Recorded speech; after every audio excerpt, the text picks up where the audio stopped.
Hey, this is Rob Swanson with the Real Estate Mogul Show. Let's get into it. What's up, everybody? Rob Swanson here, back with another Real Estate Mogul Show. We are in the studio, and we've got a hot one coming at you. We've been sitting here for the last 10 minutes, and we were just chit-chatting, talking as we were getting ready to start the cameras and roll this thing, and we're like, whoa, we got to back up and actually record this because the conversation is kind of good. It's interesting. And so welcome back for another one. And would you do us a favor? If you like this content, would you share it on social media? Would you like and subscribe? That will just tell the algorithms that what we're doing is making a difference. So we're going to be jumping into part 2 this week. We started last week in part 1, and the setup was, hey, if you had everything flushed out and you were starting it at square one, and all you had was your knowledge of what to do, but you had no other resources, what would you do to go make money in real estate? And in part 1 last week, we talked about that, and we broke it down, and we basically created kind of 5 steps through what we would call the first phase of getting there, of starting over from scratch. And so this week, what we're going to do is we're going to pick that up again, and we're going to go from phase 1 into phase 2, and we're going to lay out some more steps, because the idea here is we want to give you a step-by-step guide and something to follow along on and take advantage of, right? And so something that you can go implement in your business. So that's what we're going to be diving into. Before we do that, welcome, gentlemen, in the studio. How's it going? Hey. Good over here. Nice. Going good. Solid behind the wall. Nice. Behind the wall. So what makes life good? Are you just like, we're on a podcast right now, and Rob asked a question, so we better give a positive response. I'm enjoying driving my new truck. Oh, yeah. Yeah, the Rebel. I think everyone but you, Joe, has got a ride in it, so we'll have to go to lunch this week or something. Yeah, for sure. It's been fun, man. It's been different, but fun. It feels good to be in something new. Yeah. Well, you're finally driving a real truck. Yeah, right? that's the Let's truth. be true. A faux truck to a real truck. Wow. Yeah. Well, I mean, it's kind of true, right? What's the term? I don't know, but when you think about something a lot, you start seeing it more. Yeah. Oh, yeah. What is that called? I don't know what that's called, but that happened to me with the Rebel, right? I was like, I'm going to get a Rebel. And then all I saw everywhere out on the road were Rebels. Every third car you go by. And it's not that I have been reminiscing about how cool the Ridgeline was, because I'm in this new truck now and that's what I'm thinking about. But I'm starting to see more Ridgelines on the road. And I saw one this morning and I was like, man, what a cool car. That's amazing. Yeah, now you've got like buyer's remorse. Yeah. You're like a little bit thinking back on the nostalgia of the Ridgeline, and I just got to make some new memories in the new truck. That's what I was giving you crap about fake truck into real truck, but I did drive. A buddy of mine had a Ridgeline, a Honda Ridgeline, and we went on a whitewater rafting trip, and we pulled his raft, we drove his truck, and he was driving a Ridgeline. And I remember what I liked about it, what I thought was pretty cool, is the back seats just folded up like almost into nothing, and he had this, and the whole floor, I don't remember what it was, but like the amount of storage that he was able to create in basically a spray downable, like you could just open the doors at the end of this trip. We just opened the doors and we just sprayed it out. That was kind of cool. Yeah, the amount of hidden compartments and just storage space in that smaller V6 truck is nice. Right. So that makes me think that you definitely lost something of value that you forgot to get out of one of the hidden compartments. Right. I feel like I cleaned it out. Who knows? That's like in the TRX, and I forget about it. I never use it. I don't even like. In the back seats or on the floorboard in the back seat underneath the floor mats, there's two deep compartments underneath the floor mats. And it's like... So here's what you do. Throw a $100 bill in there, forget about it, and then at some point down the line, you'll need to get in there and you'll be like, yes. Yeah, exactly. Found one. Or you'll be stuck for some reason. You'll need cash. Hidden treasure. And it'll be like all Forgot of a your sudden, wallet. Yep, the Yeah. light bulb will turn on. You'll be like, oh, the compartment. Or by then the currency will be Bitcoin, and then the $100 won't be worth. Yeah, be anything. worth zero. Exactly. It'll be I had to put on my nostalgia. tinfoil hat there for a second. Yeah, but it's cold out and you need a fire. So now you have Yeah. fire starter. Hey, we could go down one of these days the entire conversation on Bitcoin, because that's actually a pretty fun conversation. But we won't do that today. Here's a question today. Let's start us off with this. I'm looking at it, and this is I'm just looking at a Forbes article right now, and it says mortgage rates forecast for 2024. When will rates finally come down? Right. So this was just a few days ago. When will rates finally come down? And I should have pulled up what today's mortgage rates are, but they're probably in the, let's see, after rising to 7.79% in October, the 2023 high. I think primary residence for good credit home buyers is around like 7.5 to Yep. 7, something like that Yep. now. Yep. And 'cause then for an investment property, still over 8. Yep, because it floated. It says it here. It floated down notably over November amid signs of receding inflation pressures, and now stand at 7.03 according to the last weekly data from Freddie Mac. So, homeowner 30-year mortgage rates 7.03. I don't know if that's fixed rate, adjustable. I don't know what that is, but let's call it 7.5, right?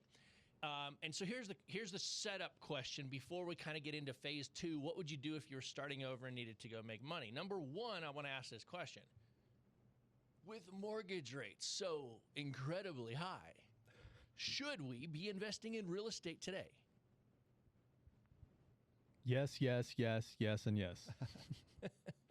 Yeah, I mean that's why we broke into this conversation last week, and Yeah. the step number 1 was assess where you're at, and if you need more cash, go develop more cash so that you can go and buy real estate no matter what the rate is, right?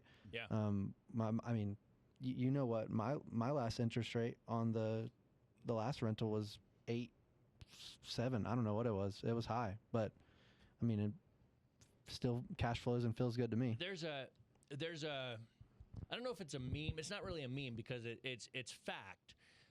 But it talks about in the mid to later 70s, 1970s, mortgage rates, or the early 80s. I don't remember the exact year it was, but it basically says if you would have waited to buy real estate when the mortgage rates were at their peak, and I should have looked this up.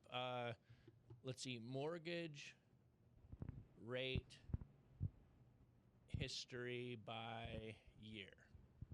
Let's just see if I can see a graph of when mortgage rates were at their highest. And let's see. I'm looking here. Where I was going with this, yeah, it looks like it was about 30-year fixed mortgage rates, average in the United States, were at their peak in about What were they when you were doing the flips? 1983. So about 1983, mortgage rates were at their peak. But call it between 1980 and 1985, mortgage rates, 30-year fixed mortgage rates, were over 12% for that entire period of time. Wow. And here's what and I don't have the analysis in front of me, but somebody basically said, oh, here it is. I can kind of look at it.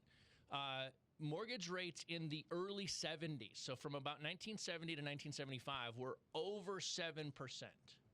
And so if you would have said, oh my goodness, mortgage rates are so high at 7%, which is where we are today, you would not have bought real estate again until, if you would have said in 1971, Right. whoa, mortgage rates are They're too high. Yep. They're too high. I'm not going to buy real estate until the mortgage rates come back down. You would not have bought real estate until 1993. 71 to 93. 71 to 93. 23 years of your life, you would have said, whoa, I'm just going to be a renter. I'm just going to sit here. I'm not going to do anything. And all I'm doing is looking at the 30-year fixed mortgage rate average off of Freddie Mac in the United States. And in What was the highest it ever went? It was up to 19% in 1980. I thought it was 3. 17 or 18, so 19. Yep, 1982 or 3 on this chart. That's interesting because you would have essentially just thrown a wet blanket over your business if you were an investor for 23 years and stifled all that potential just because of your mindset. Yeah, and people, and people, and these are owner occupied loan numbers. So a person who wanted to buy their own personal residence would have had to wait for 23 years. Which then makes an investor, like the secondary thought part of that is an investor says, oh, mortgage rates are too high. The market is cooling down. We're in a soft market. We're in a bad economy. We're in a bad real estate market. Interest rates are too high. I better not invest in real estate. So that's the secondary decision is where we kind of get to from a real estate investor's perspective. Mm-hmm. And so not only would a homeowner have thrown a wet blanket over their life for 23 years and done nothing, but investors that look at mortgage rates and use that as the decision-making factor in their business would have destroyed their opportunity for success. Yeah, that's a good point because, a lot of the conversations, kind of even on that article, right? A lot of the people that are recording videos and talking about this are doing it in the lens of, what does it take for a first-time home buyer to get in the market with the rates that they're at right now? Right. And it's the back-end secondary thought is, like you said, is it still a good decision for a real estate investor to get in at the rates when they're at where they're at right now?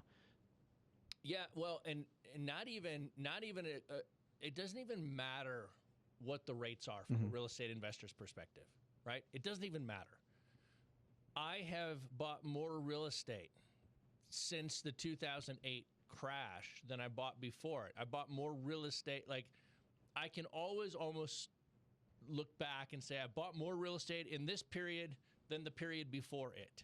And let's go back to the period before where I was a newer real estate investor 20 years ago, and I was using more traditional bank financing. But very quickly out of that, I said, wait a minute, I've got to figure out alternative financing. And I naturally leaned in on creative deal structures. I leaned in on seller financing, but I leaned in the heaviest on private capital. So private capital, private money was 100% the fuel that launched my real estate investing business from a nice business where I was looking for my next deal, and if I could negotiate great terms, that's great. That deal worked out nice. If I needed to finance it, okay, but then, whatever bank, changed their approval process, and now I don't qualify for this, or, And so 20 some years ago, I said, wait a minute, I can just eke out a deal here and there, or I can figure out how do we pour fuel on the fire of this and take the business to the whole next level. And we talked a lot about that in last week's show, right? And so if we won't rehash that, but if you're interested in sort of that transitional process and like what that feels like and looks like, because today is very similar to what I was doing 20 years ago when I started that process. Today is very similar. And so if you want to listen to that, go back to the last show and just listen through that show and listen through the steps that we lay out. But as a real estate investor, the bottom line question is this: should we be buying real estate today? And I would say the arguable answer is yes. You should always buy real estate. The price you pay may vary. The funding structure you put in place may vary. What makes a deal may vary.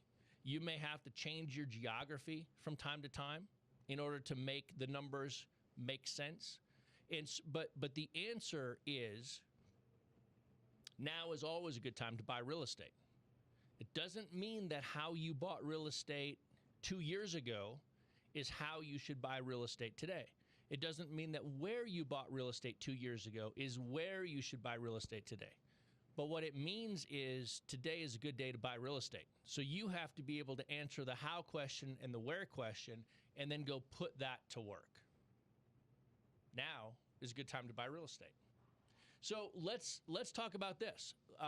The fifth step last week when we talked about the burn it all down and start over model, the fifth step was then launch your marketing. So we got to answering some of those questions, how and geography and where. And the fifth step was launch your marketing. And so once we get to the fifth step of launching your marketing, there's a decision to be made, right? So in this week's show, step one is decide what marketing strategy you should employ. So decide what marketing strategy you should do. Now, we have these conversations all day, every day, whether it's onboarding people into FreedomSoft, right? FreedomSoft being a lead generation and automation CRM, whether it's us walking people through onboarding and teaching them, okay, here's how you use the tools inside of FreedomSoft to build a custom marketing list. Here are all the marketing tools that you have access to. Here's how you build your list, select your group of records, and launch marketing, right? We onboard people and do that all the time and teach people the step-by-step process. So we get to this place of deciding what marketing strategy to employ. What would you guys walk people through? You guys do it every day talking to real estate investors. Simple question, direct mail. I ask everybody, coaching programs, everybody I onboard into FreedomSoft, hey, is your life busy? So far, because I've been counting, nobody's told me no. Everybody's busy. Yep. Everybody's busy. And the beauty of direct mail is, especially, Rob, with the new system that we built, is it doesn't matter how busy you are, everybody can find 5 minutes, 10 tops. It might be early in the morning. It might be in the middle of the day at some point. It might be late at night, whatever fits in. But the advantage of FreedomSoft, and I really enjoy showing this, I show it on a daily basis to people, is you can, once you learn how to use a system, it's not complicated. I can go anywhere in the country. Zip Finder will tell me where the activity is inside of, if it's a massive market, it'll take 15 to 20 seconds if there are hundreds of zip codes. Most markets, it'll pull up in less than 5 to 6 seconds, and I can automatically know where the activity is happening. From there, I can grab those top zip codes. I can go build a list. That'll take me another couple minutes. And once my list is built, with a few clicks, I can trigger direct mail, and not just direct mail once, because with any marketing method, you don't do anything one time, right? When Coca-Cola launched, they didn't run one ad campaign and then they stopped. All right? Yeah. And the crazy thing, I love using this example. Everybody on the planet, as far as I can tell, knows who Coca-Cola is, and they still market. So let that be a lesson to us investors that say, first of all, very few people on the planet know who we are. Do we need to be consistent in our marketing? 100% yes. And so back to the direct mail, you don't do any marketing method one time, right? You do it consistently over time. And in my scenario I just gave, inside of 5 minutes, anywhere in the country, you can identify the pockets of activity, build a list, and trigger direct mail that'll be out the door in the next typically 24 to 48 hours, and it can be automated. And you can do I don't care how busy you are. Anybody can do that. And so if you wanted to, employ multiple methods of marketing, yep, potentially, I would say that's fine. Let direct mail be your foundation because it never shuts off. Yep. You can automate it. Yeah, I mean, when a new user comes in, usually the path develops to direct mail, but I usually open it up with some line of questioning just to get them thinking about what all is available out there and what real estate investors use. So I boil it down to, there are two sides. There are hands-on and hands-off marketing. And, you can utilize FreedomSoft for both, but usually the question is, to what Mike said, is how busy are you? Are you wanting to do it hands-on, or are you wanting to do it hands-off? Right. So on the hands-on side, cold calling, call center style, guerrilla marketing kind of thing. And then hands-off, direct mail. and that requires a list. And then you have some hands-off marketing that doesn't require a list, like PPC, Facebook advertising. But the hands-off idea is that leads are coming to you, and then we're getting on the phone. Yep. And they're already pre-raising their hand, so to speak. The motivation's there. Yep. With hands-on, you have to drill up the motivation, and that's where like the skill aspect comes into play, how good you are on the phone. Yep. Yeah, totally. And I would add another one. So we've got direct mail. And I agree with you guys. Like, direct mail has always been the foundation to my marketing system. And then at varying times, I'll layer different things on top of that foundation. But the foundation exists because it's consistent. It produces. It can be automated. You can just make this thing work. And you have complete control over it. Like you are the controlling factor of it. There's nothing else that could come in. Yeah. And you don't have a government trying to regulate it out of existence, right? You don't have it's consistent. It's heavy. It's there. It's not going anywhere. It's an anchor. And so I've watched people come into this business and they've built the foundation of their marketing system on text messaging. And when text messaging has taken an implosionary turn over the last year and a half, a lot of those people found out they built this beautiful home on sand, right? And so what I want you to do is build your beautiful home on a rock foundation. Build it on the foundation of direct mail, and then layer on the ornamental things that can come and go in a big wind on top of it. And so we talked about cold calling, and I wouldn't necessarily say that cold calling is built on sand, but it takes more work. It's not as passive as direct mail. It takes effort. So direct mail, if you got a couple nickels, you can get in the game on direct mail. If you have no nickels, but you've got a couple of hours, you can get in the game with some cold calling.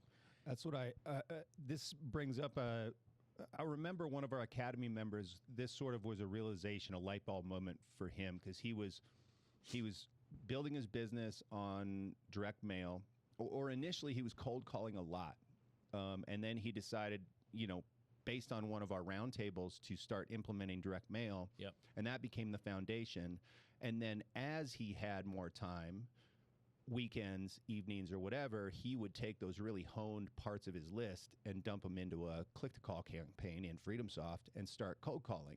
So he's like sort of putting the fuel on that direct mail foundation by using cold calling as a secondary strategy when he had the time, which I think is a great, like exactly what you're talking about. Yep.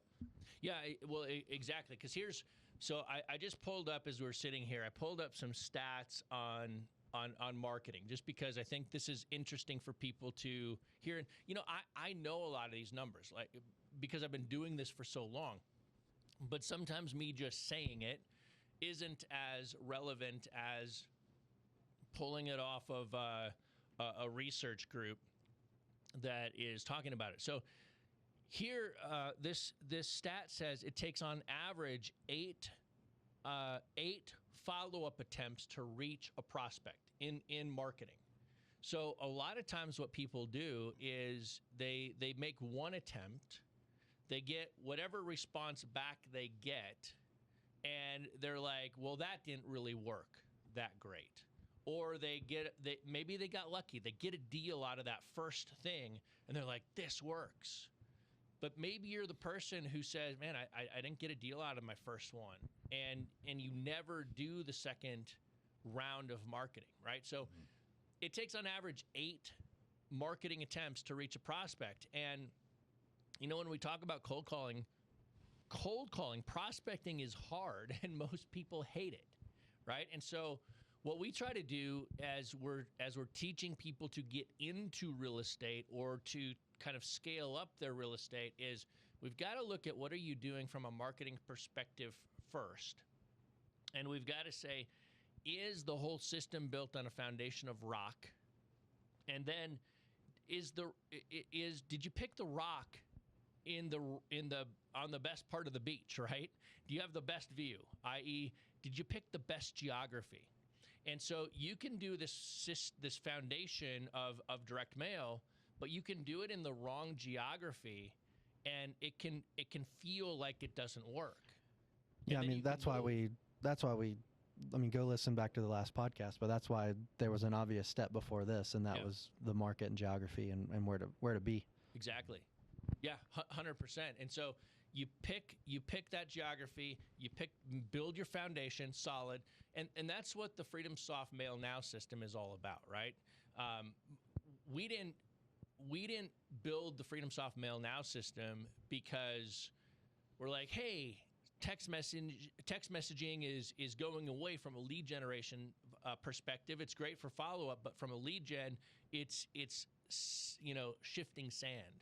We said, no, actually, all through this, the foundation of our businesses has been built on the passive marketing of direct mail. And just let's build a better, more automated, more simple to use system for people to take that to the whole next level. And so that's where that whole thing came from. So here's the thing.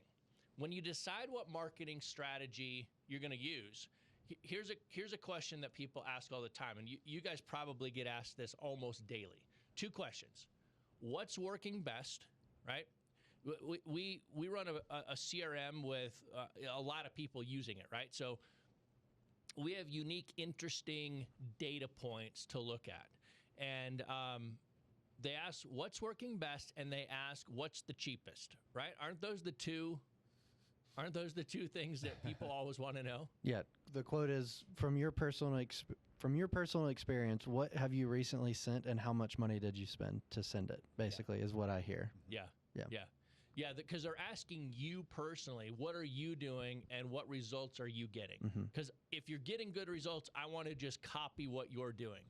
In fact, why don't you just keep what you're doing going, and then just cut me in for 50% of it? I haven't had that pitch yet, but it may come now. Hey, let me say something here. Because when people ask that question, what does it cost? Here's what they're doing. They're comparing direct mail and cold calling, and they say, I can go cold call people for virtually nothing. And then they look at what it costs to send out a postcard or a letter. Yep. And I say, well, back this train up. How many hours a day do you have to cold call to be effective at it? And how much is your time worth an hour? Yep. And nobody tells me they're worth $10 an hour. Yeah. And then I say, okay, now do your comparison. That's right. And what you're going to find is, because of how time intensive cold calling needs to be effective, direct mail will smoke it. Yeah. Unless you're saying that my time is worth, $2.50 an hour. That's right. A couple bucks. But and that's nobody's valuing their time there. But initially, they're ignoring the value of their time. Yep. And they're just looking at the dollar cost of direct mail, but that's a very real cost. Well, and that's how people burn out in this business. So if they're analyzing it in that way, right? If they're analyzing it in the way that says, I could spend some money on direct mail and do it passively, or I could spend a bunch of time but do it for inexpensive. They're trying to make this analysis. And Mike, your point there is, it goes back to my task value analysis that we talk about all the time, right? The $10, $100, $1,000, and $10,000 hour tasks. If your income is capped at a certain point, it's probably because you're spending your time doing low dollar tasks. You've got to move up the task value chain and spend your time doing more valuable things. So then somebody hears this and says, well, I could hire a virtual assistant for $4, $6, $8, $10, $12 an hour. Well, I just want you to understand that if you're going to hire a virtual assistant at $8 an hour, you're going to get $8 an hour skill. Right.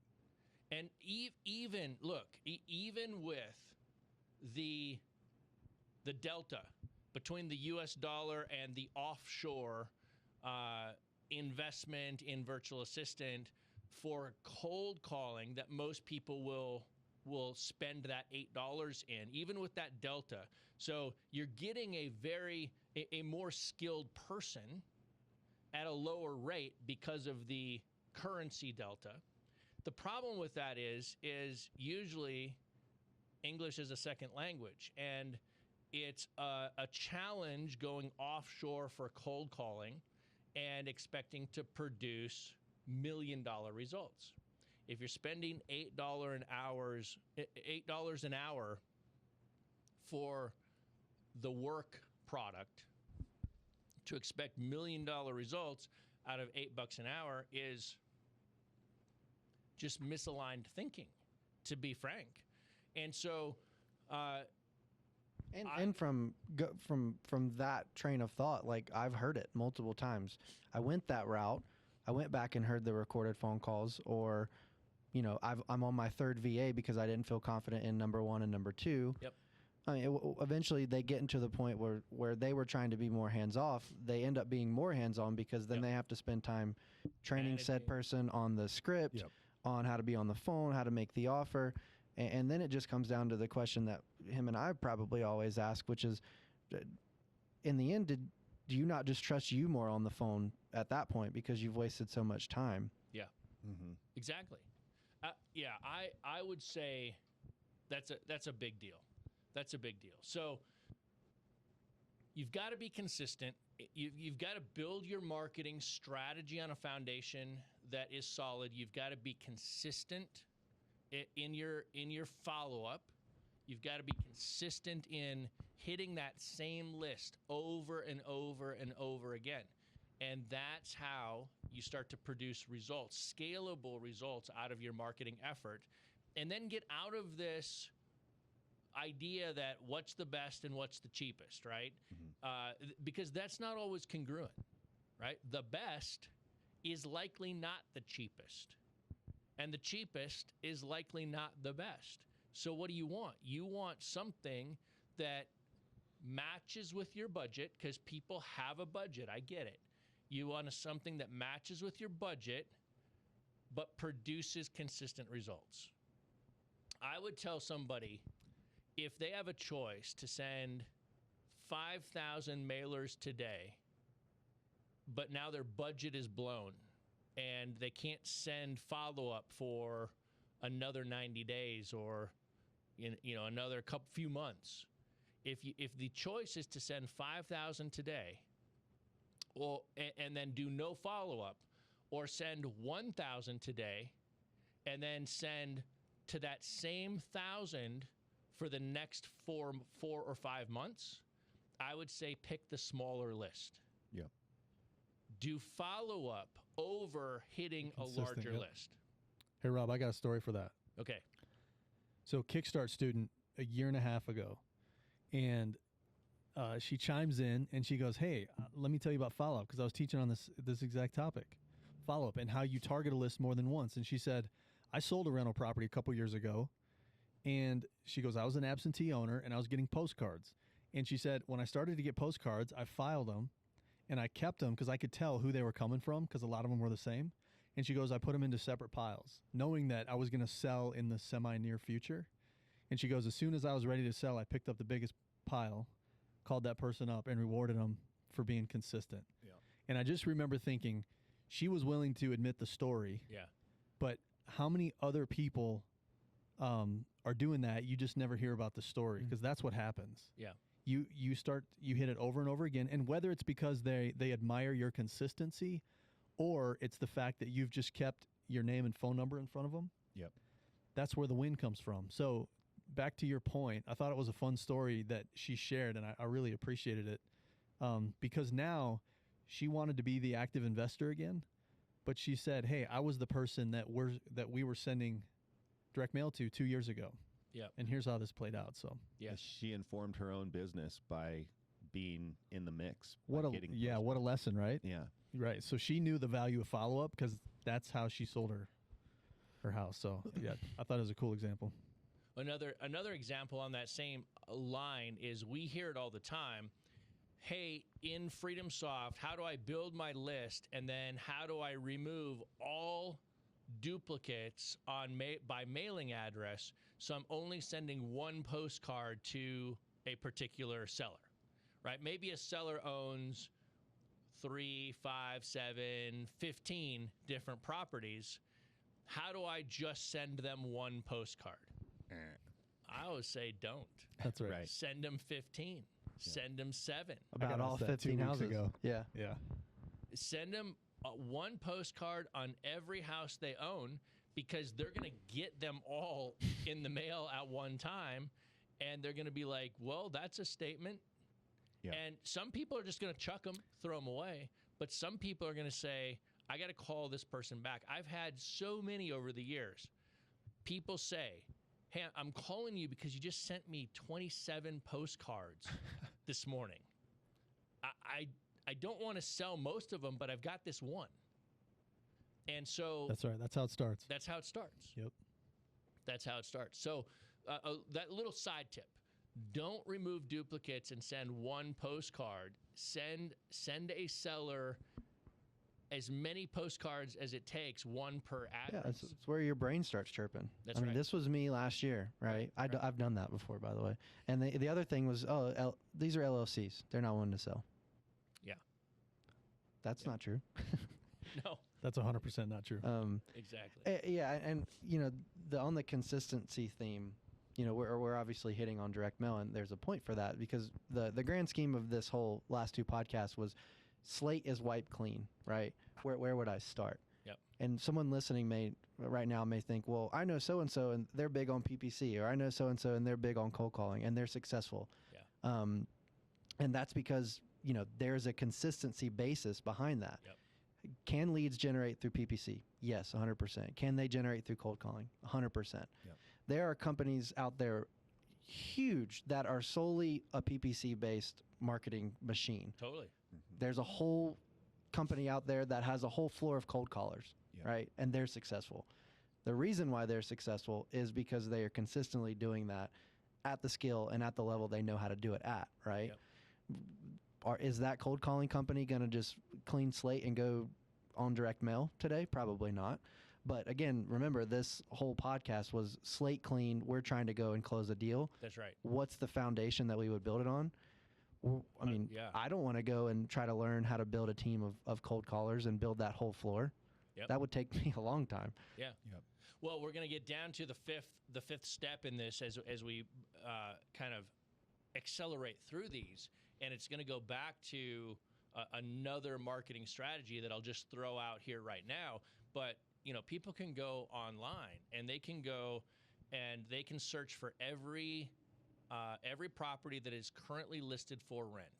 Go to Craigslist, do your search, pick your geography, pick your rent range, because that's going to get you the type of house you're looking for, and go build a list of every house that's listed for rent, and follow up with those people. Shoot those people. Their phone number is publicly listed online, so reach out to them. And we're going to go to step 5 in a moment, and the whole idea here is you want to get to making an offer. And so the for rent list, the for sale by owner list on Zillow and Redfin and Realtor.com, and go dive into these things and build interesting little lists that get you in the game with people. And people don't often do that, because that takes a little bit of extra work, takes a little bit of something to build a list rather than just download it from inside of FreedomSoft's Lead Finder. You've got to go manually build it. Like there's a good use of Extra time. $8 Yeah. an hour task. Mhm. That's a good use of $8 an hour task, because you can build the standard operating procedure. You can say, I want you to do exactly this. For years, I have given VAs, I have 2 documents. I have a collecting leads document, and I have a contacting leads document.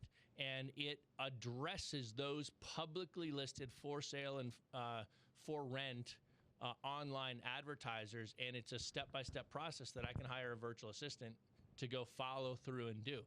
And that creates consistent inbound lead activity. And it's different than the foundation of direct mail. It's different than the outbound effort of cold calling. It's not blast texting a skip trace list, which it has gone the way of the dinosaurs, but it's a quick way to get in a conversation with a likely or already advertised interested seller, because you've got to have an interested seller before you have a motivated seller. And so a motivated seller becomes motivated often when they see that their solution, that a solution to their problem is right before their eyes, right? And so you move from I'm interested in selling, but I don't think I can, to I'm motivated to sell because you just presented something that sounds like it could work for me. So let's jump down.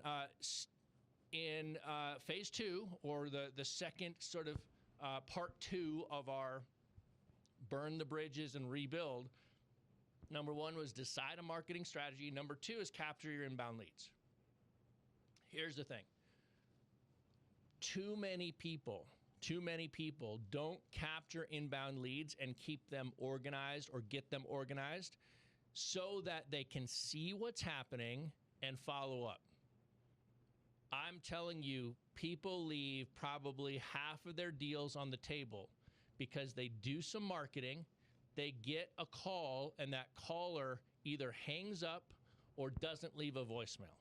Mike went over this last week to the academy, true. by the way.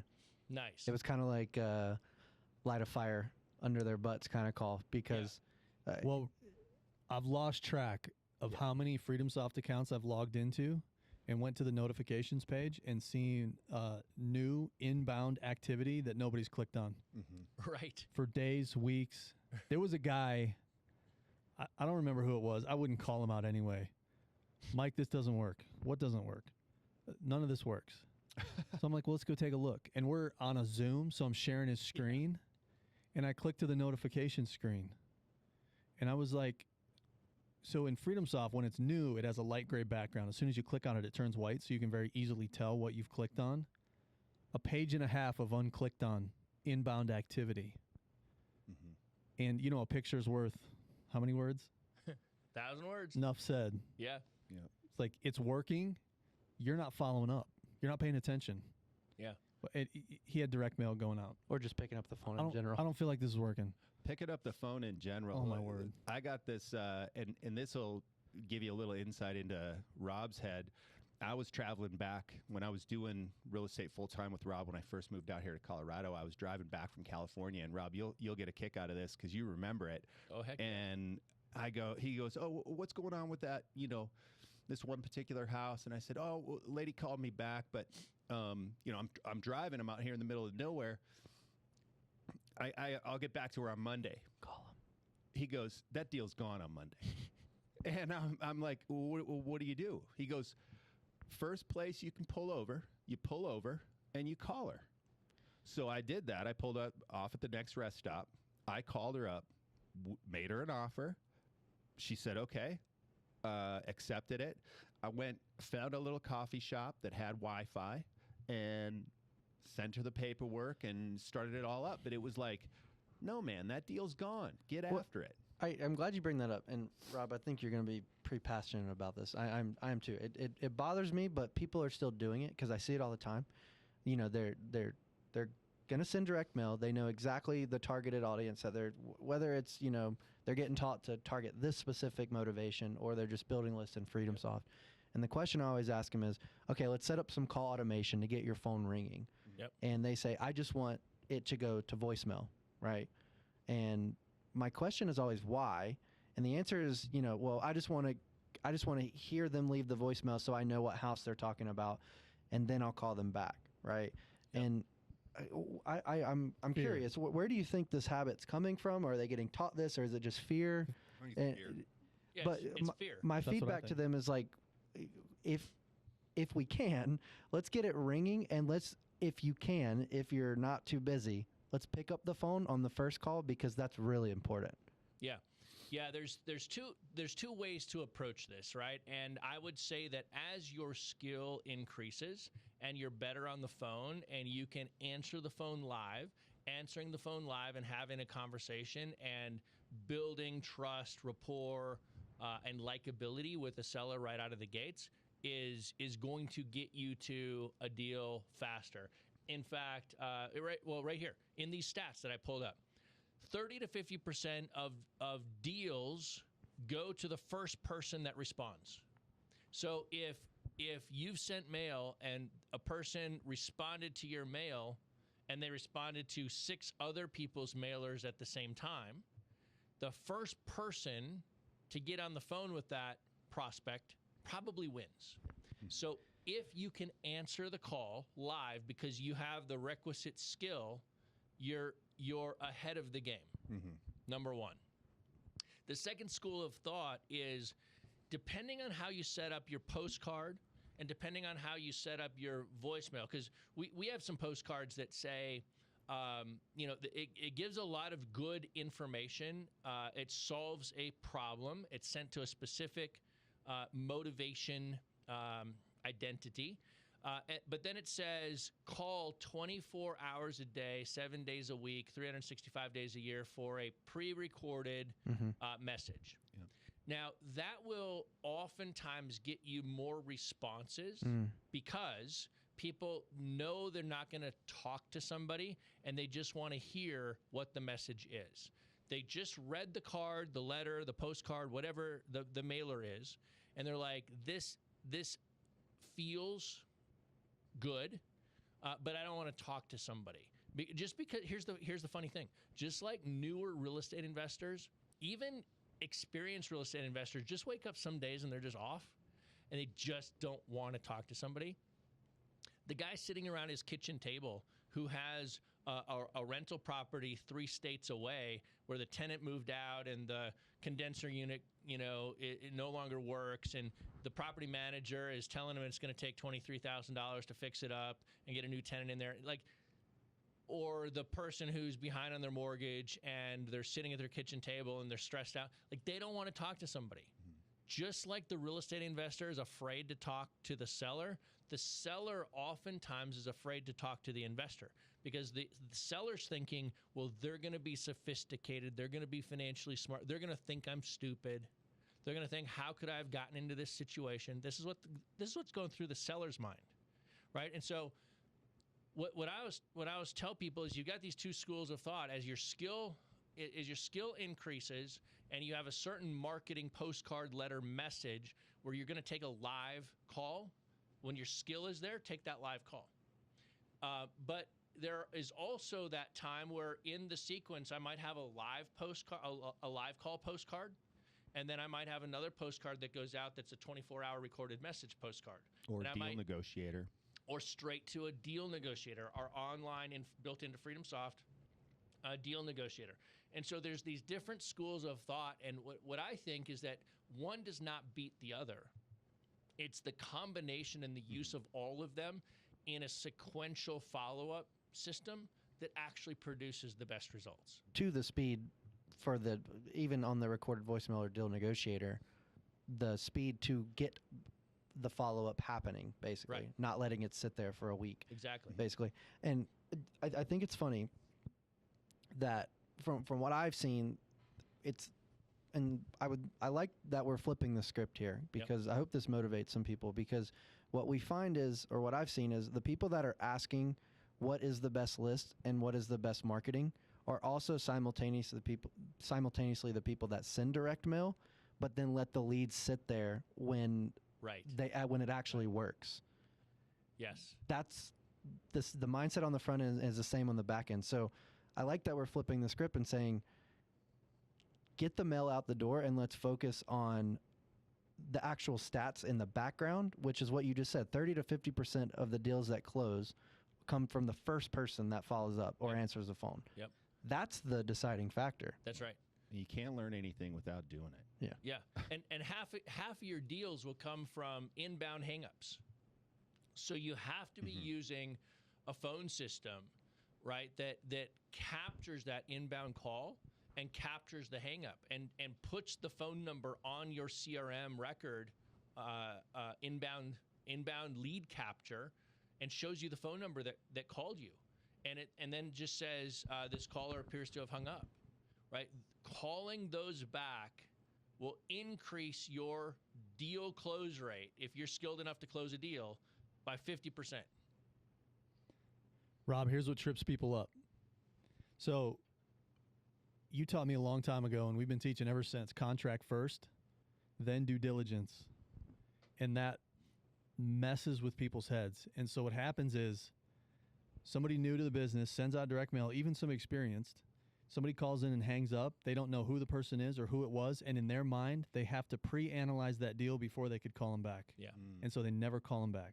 Right. And so then they get a couple people who respond, who say, you know, here's my name. Then they can go look them up, or here's my address. Then they can go look them up. Yep. And then what happens, the problem here is, then they jump online and they start doing all this research and all this due diligence, and it's really fear motivated, but their head talks them out of, no, not this street, or look at this mortgage amount. They're never going to accept my offer. This, and they don't bother. And then they're like, this doesn't work. Yep.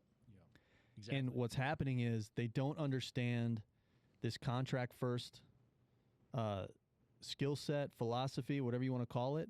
And what people have a really hard time understanding when we teach this is that I just flat out tell them, you're better with our script. You're better going into the conversation knowing nothing and just letting the script do what the script does than you are spending 30, 45, 60 minutes analyzing the deal before you call. Go in blind. Yeah. But they can't get their head around it. Yeah. Well, here's, until we show them. Here's why. Until we teach it. Here's why.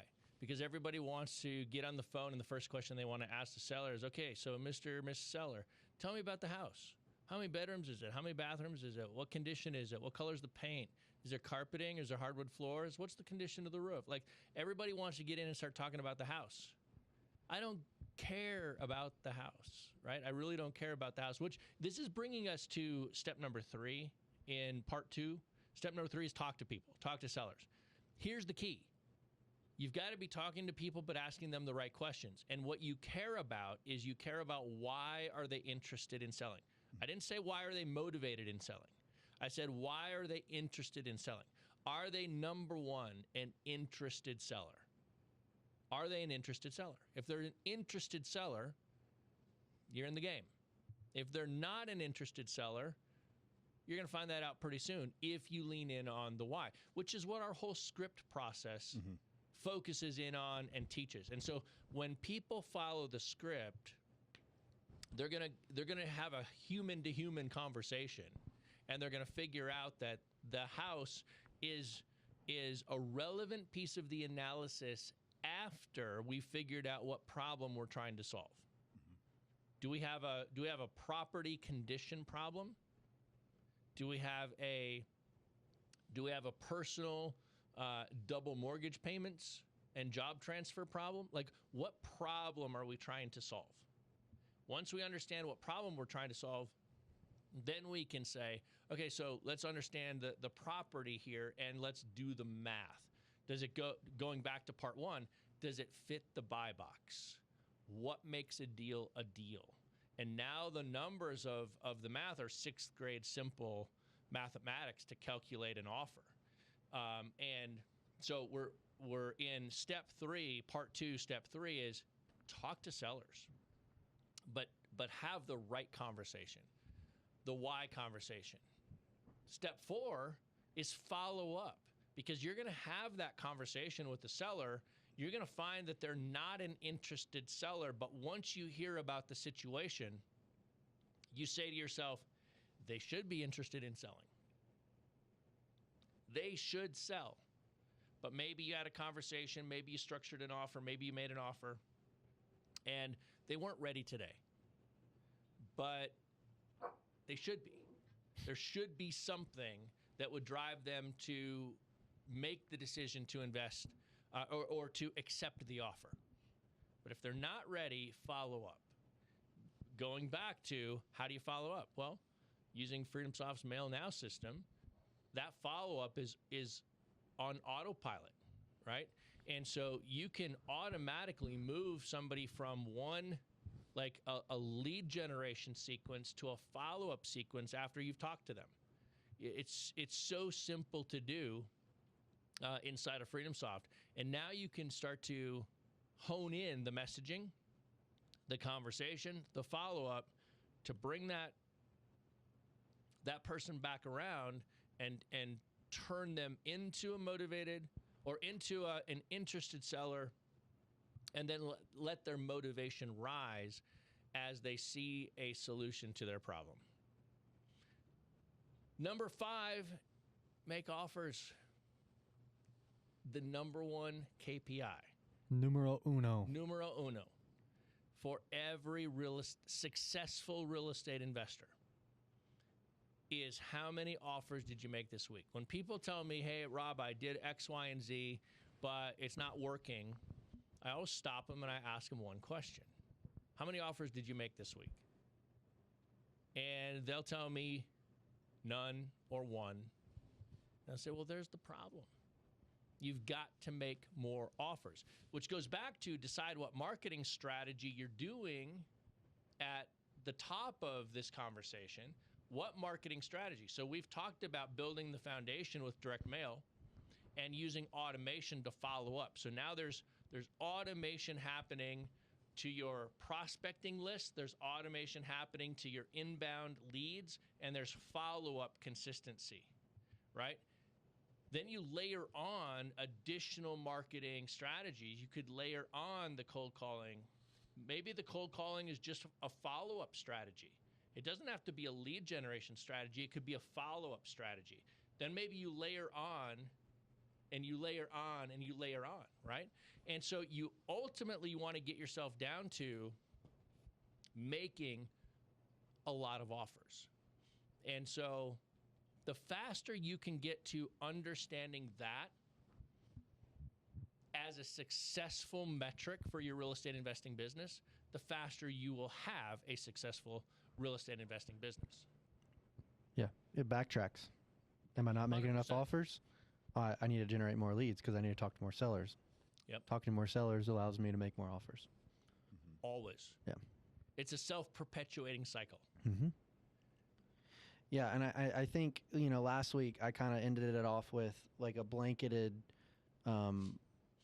step that you need to be doing across this whole timeline that we said. And that last week was do it in proximity to people that help you stay on track, help you stay motivated, because there will be opportunities and things that come your way that make you want to get off track and try something else. And that's why we're talking about building a good foundation. So today I want to talk about another blanketed step, which is to, have goals, have a why, and formulate that in the beginning so that you can always lean back on it throughout this whole process. Yep. The story that, Mike heard it last year was we had a guy that wrote down a goal. I want to close my first wholesale deal. And he wrote it down 10 years ago. And then he got in one of our programs, which is really building a foundation and just following the script and just doing the work, just doing it. And in 10 years, he had not closed. Yeah, exactly. Yeah. He came into our program 10 years later. Yep. Showed us that there's a physical piece of paper that was on his desk. Thought it was so cool. And there was a date stamp on it and said, I want to close my first wholesale deal. And he got in the program, he closed his first wholesale deal. And then him and I just got an email last week. Within a month and a half. Yeah. So 10 years ago, decided he wanted to invest in real estate and close his first wholesale deal. He had a very specific goal. 10 years later, he had not closed his first real estate deal. Got enrolled with us. We showed him exactly what to go do. He did it, and within 45 days, he closed his first deal. So now I just wanted to really paint the picture here, because now what you're going to say next is critically important. Yeah, continued. Now he has a foundation. You obviously have to still go do the work. And we just got an email yesterday or 2 days ago that he had closed number 2 and number 3 in one sit down at the closing table, from him getting back into it in about a 10-month span. And really what we found out was those deal number 2 and 3 came up through essentially another 45 days worth of work. Now the 10-month span was, I think he told Mike that, life got in the way. There was some stuff going on that he really wasn't doing much. But when he went back to the drawing board. He just followed the script, followed the foundation. Deal number 2 and 3 comes in a smaller time span. Super cool. Yeah, so I just want to paint this picture as we wrap, and we're going to wrap it with this. 10 years ago, made the decision to close his first wholesale deal. For 10 years, life got in the way, was doing the wrong things, was maybe distracted, was maybe not doing it at a sufficient level of skill, maybe had no consistency, but for 10 years did not accomplish the goal. 10 years later, got involved, started working with us. We said, do this exactly, step by step. And in 45 days, closed his first deal. Then his second and third deal took another 10 months. He didn't close his first deal in 45 days and then close another one 30 days later and then close another one 2 weeks later and then close another one, because life got in the way. He got distracted and inconsistency crept in. He finally now knew what to do. The skill and the focused effort of what to do was there, but the consistency was the piece that was lacking. And so he went from 10 years to 10 months because of the inconsistency. He was doing the right things, but he was doing them inconsistently. He can go now to 10 days if he will stay consistent with those actions. So 10 years to 10 months to 10 days is the goal with this, and it comes down to doing the right things, doing them at a sufficient level of skill, and being consistent. If people will get those 3 things and then just use the tools, the technology that is available to help you leverage your time, leverage your efforts. Friends, I remember 20 years ago, it was hard to do the things that you can do with a couple of clicks today inside of software like FreedomSoft. Years ago, we had to download this list and somebody had to send us this thing in the mail, and then we had to, it was crazy what we had to do. I had a first-class mail sorter in my office at my house, right? And now you click a button and it's just all handled on the back end. We just handle it all. So crazy. 10 years, 10 months, 10 days. But also wrote down the goal nonetheless and still held on to it. There was a why there that helped 100%. him stay along that track. I don't really, Mike, you may know what exactly it is, but I don't remember. Going back to the last podcast, we said, assess where you're at and what you want to do, and then go and do it with these next steps. So there, if you just want to close your first wholesale deal, there's a why behind that. There's a want, there's a need. Yep. And that needs to be the focus, because that's going to help you stay focused along the way. Yep. So, last week I ended it out with be in proximity across this whole timeline to motivation, people cut from the same cloth, basically. And this week I'm hitting on, I'd like to hit on, do that, but also write down your goals, know what you're shooting for, know your why. Yep. Because it'll help you stay motivated. Love it. All right, guys. Well, I think that's going to be a wrap on this one.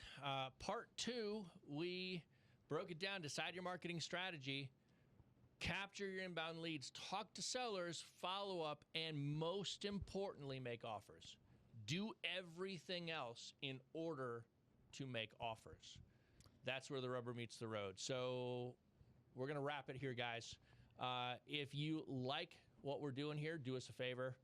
Subscribe and share this on social media, and just tell others about it, and we'll keep coming back every single week and talking about what's happening in the world of real estate investing and help you take the steps towards success. We'll see you in the next one. Peace.